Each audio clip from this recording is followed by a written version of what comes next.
Hey guys, Peter Murphy Lewis here, and I'm the host of LTC Heroes, and I'm training to be a certified nurse's assistant. In the last video, I showed you my progress and what I've been doing in online classes. Today, I want you to follow me to see what I've been doing with my in-person training, my clinicals. Hope you appreciate this video.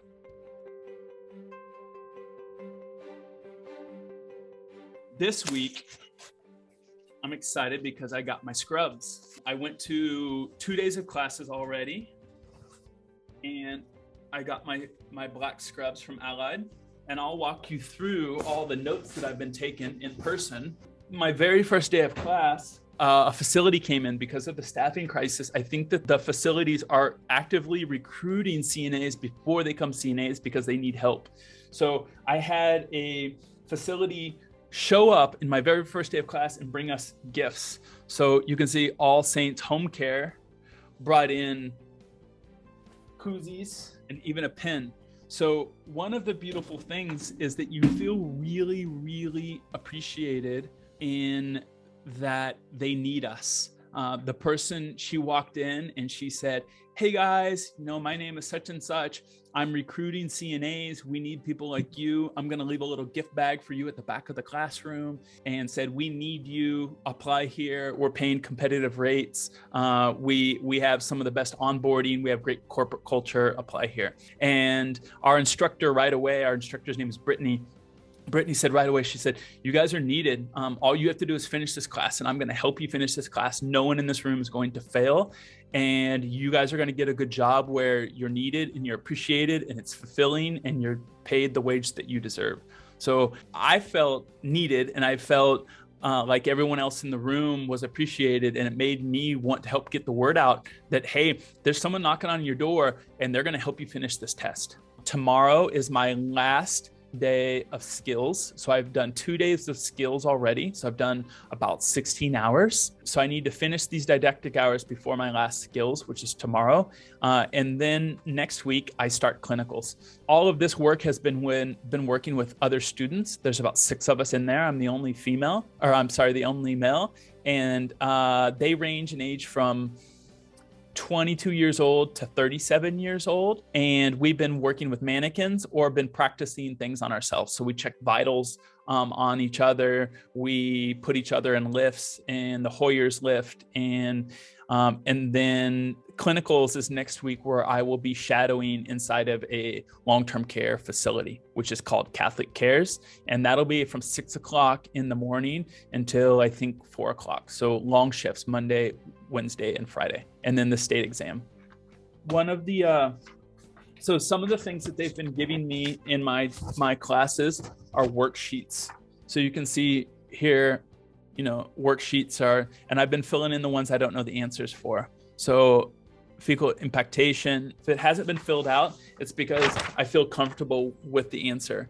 Now, one of the great things about the teachers in CNA training is they're going to work hard with you.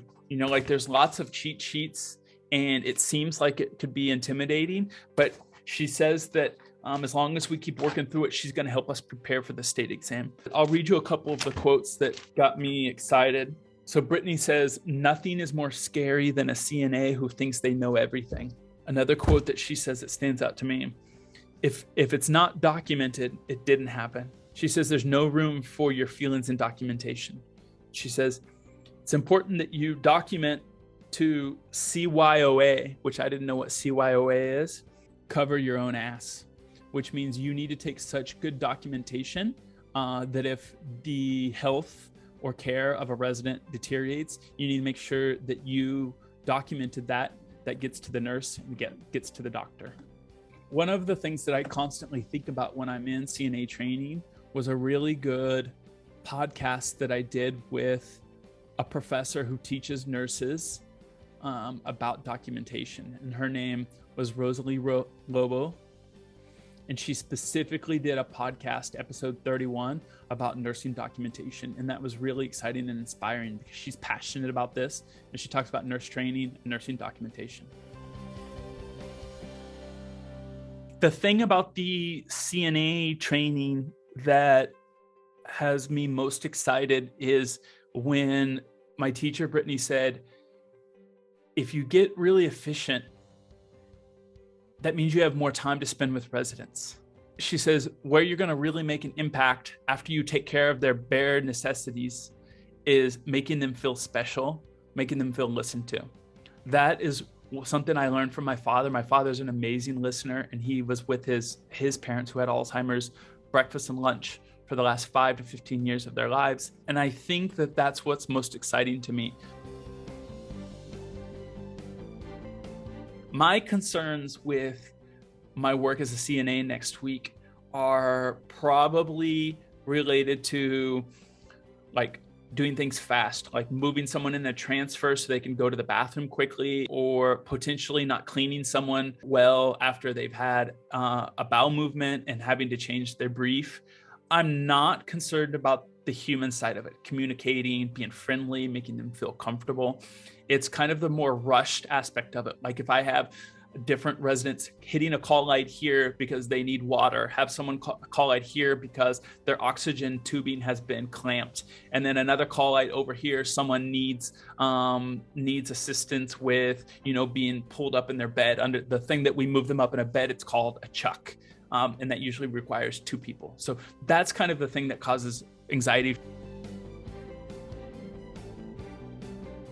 I think the fears or concerns of anxiety about what that job looks like is different for each one of my classmates. So I have a classmate who, she is essentially the financial director of a hospice center. So she is specifically becoming a CNA so that she can help out her team. If someone calls in sick, or if a resident needs to have a transfer to the bathroom, or needs a bed wash, or needs 2-person lift, she wants to be able to help. Right now, legally, she can't help. So that's a really unique story because she's working in our industry longer than I have been, and she's doing this so that she can help. Another girl who is a classmate of mine is very inspiring. She turned to me yesterday and she said, Peter, how old are you? And I said, I'm 41. I feel like a dinosaur in here. And she goes, oh, I'm 22. And I said, well, that's cool. And she goes, I haven't studied since I was 16. So I'm guessing she either finished high school early or potentially dropped out. And she's going back and she's pregnant in our class. And she says she's doing this for her baby.